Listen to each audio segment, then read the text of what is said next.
వద్దంట ఉంచు వేస్తలేదండి. నేను మధ్యశెట్టి పాస్టర్ బాబు వాళ్ళ మిస్సెస్ మాట్లాడుతున్నా. పాస్టర్ బాబు గారిని అరెస్ట్ చేసి నైట్ 8:30 ఆ టైంలోని ఇంటికి వచ్చారు. పోలీసులు వ్యాన్ వేసుకుని ఇంటికి వచ్చారండి. ఎక్కడ పోలీసులు అంటే ఖమ్మం అర్బన్ స్టేషన్ నుంచి వచ్చామని చెప్పారు. మా సారు బయట నుంచి లోనికి వచ్చే టైంలోని ఒక 2 పోలీసులు లోనికి వచ్చారు. వచ్చి నీ ఫోన్ తీసుకొని బయటికి రా అని చెప్పి కొంచెం సీరియస్గా మాట్లాడి తను బయట తీసుకొని వచ్చినప్పుడు నేను అడిగా, ఎవరండి మీరు, ఎందుకు వచ్చారు అని అడిగితే మా సార్ చెప్పారు, అర్బన్ స్టేషన్లోని కేసు ఫైల్ అయిందని చెప్పారు. అక్కడికి నన్ను తీసుకెళ్తున్నారు, అక్కడికి మా అన్నయ్యకి ఫోన్ చేసి చెప్పమని చెప్పారు.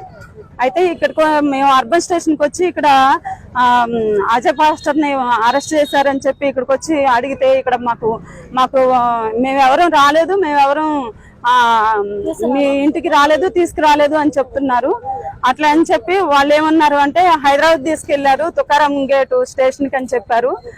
అక్కడికి మా సార్ వాళ్ళు ఫోన్ చేస్తే అక్కడికి ఇక్కడైతే ఎవరు తీసుకురాలేదు అని చెప్పారు. మళ్ళీ అక్కడ నుంచి ఉప్పలకి తీసుకెళ్లారని కొంతమంది చెప్తున్నారు. మరి అక్కడ ఉన్న వాళ్ళకి పోలీసులకు ఫోన్ చేస్తే వాళ్ళేమో మా దగ్గరికి మేము అసలు తీసుకురాలేదు, మా స్టేషన్ నుంచి ఎవరు రాలేదు అని చెప్తున్నారు. మరి మా సార్ని ఎవరు తీసుకెళ్లారో తెలియదు, ఎందుకంటే మాకు ఇంటిమేషన్ ఇవ్వలేదు. కనీసం మాకు సంబంధించిన వాళ్ళకి కనీసం ఏ విషయం చెప్పలేదు. చెప్పకపోగా ఇంటికి వచ్చిన వాళ్ళు కనీసం ఇదిగో ఇట్లా ఎఫ్ఐఆర్ కాపీ అయింది, మీరు వచ్చి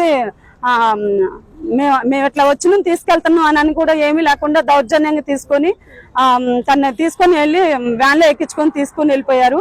అయితే మా సార్ మాట్లాడుతూ మట్టిప్రసాద్ అన్న అతనికి ఫోన్ చేసి మాట్లాడుతూ ఉంటే తన దగ్గర ఫోన్ లాక్కొని స్విచ్ ఆఫ్ చేశారండి. ఇప్పుడు ఆయనకి ఏం జరిగిందో తెలీదు. ఒకవేళ ఏదైనా జరిగితే ఆయన ఇప్పుడైతే ఎక్కడుందో మాకు విషయం తెలీదు. ఆయనకి ఏదన్నా అయింది అంటే మాత్రం ఈ ప్రభుత్వానిది, ఈ తెలంగాణ ప్రభుత్వానిది, పోలీసులదే బాధ్యత అండి. మీకు అజయ్ బాబు గారిని అక్రమ అరెస్ట్ని ఖండిస్తూ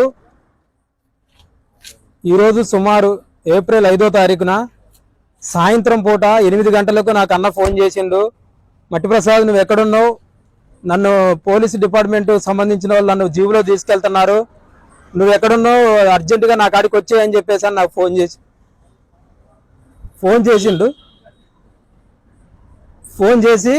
అన్న నువ్వు ఎక్కడున్నావు చెప్పన్నా అని చెప్పేసినంటే, అన్న నువ్వు ఎక్కడున్నావు చెప్పానంటే వీళ్ళు నన్ను రూట్ తీసుకెళ్తున్నారు, ఆ రూట్ ఎటు నాకు అర్థం కావట్లేదు, ప్రసాద్ నువ్వు పక్కన ఉండవు, నువ్వు రా తొందర రా అంటాడు. నువ్వు ఎక్కడో చెప్పన్నా అంటే నాకు రూట్ అర్థం కావట్లేదు, నువ్వు రా అంటాడు. అనగానే పక్కన ఎవరున్నారో వాళ్ళకి ఫోన్ అని చెప్పేసి నేను అన్న అనగానే అమ్మటి వాళ్ళు ఫోన్ తీసుకొని ఆ ఫోన్ కట్ చేశారు. నేను మళ్ళీ రిటర్న్ ఎన్నిసార్లు ఫోన్ చేసినా స్విచ్ ఆఫ్ వస్తుంది. ఎమ్మటే నేను రిటర్న్ అక్కకు ఫోన్ చేసిన అక్క వాళ్ళు ఎవరు వచ్చారు, అన్న మామూలు డ్రెస్సులు వచ్చారు, అన్నం తీసుకొని వెళ్ళిపోయారు, చాలా మంది వచ్చారు, వాళ్ళు తీసుకొని వెళ్ళిపోయారు అని చెప్పేసి అన్నారు. ఎమ్మటే నేను ఎక్కడన్నా ఏందన్నా అంటే అర్బన్ పోలీస్ స్టేషన్ కానీ లేకపోతే హైదరాబాద్ కానీ తీసుకెళ్తామని చెప్పేసి వీళ్ళు మాట్లాడుకుంటున్నారు. మట్టిప్రసాద్ నువ్వు రా నా కాడికి అని చెప్పేసి అన్నప్పుడు నాకు ఎమ్మటే డౌట్ వచ్చి నేను అర్బన్ పోలీస్ స్టేషన్ కాడికి వచ్చిన. ఈ అర్బన్ పోలీస్ స్టేషన్ కాడికి వచ్చి నా పేరు మీద నా మిత్రుడు, నా స్నేహితుడు, మా పాస్టర్, CMDF వ్యవస్థాపకులు మా అజయ్ బాబు గారు పాస్టర్ గారిని తీసుకెళ్తున్నారని చెప్పేసి నేను వచ్చి కంప్లైంట్ రాసి అమ్మటే అర్బన్ పోలీస్ స్టేషన్ లో ఇస్తే వాళ్ళు అప్పుడు నేను వచ్చినప్పుడు SI లేరు, CA గారు లేరు. తర్వాతకి నన్ను పిలిచి CA గారు ఏమన్నారంటే ఆల్రెడీ ఆయన మీద తుప్పారం గేట్ అనే హైదరాబాద్ లో ఆ ఏరియా పోలీస్ స్టేషన్ పరిధిలో ఆయన మీద FIR అయింది, వాళ్ళు వచ్చి తీసుకొని పోయారు, మీరు ఆడికి వెళ్ళండి, ఆడికి వెళ్తే ఆయన ఉంటాడు అని చెప్పేసి వాళ్ళు చెప్పినారు. తర్వాత మేము అతను CA గారి నెంబర్ తీసుకొని మా మధ్యశెట్టి సామీల్ అన్న కానీ మీ అందరితో ఫోన్ మాట్లాడి వాళ్ళందరూ ఫోన్ చేసి అక్కడ ఉన్న CA గారికి ఫోన్ చేస్తే అతను ఇక్కడికి ఎవరు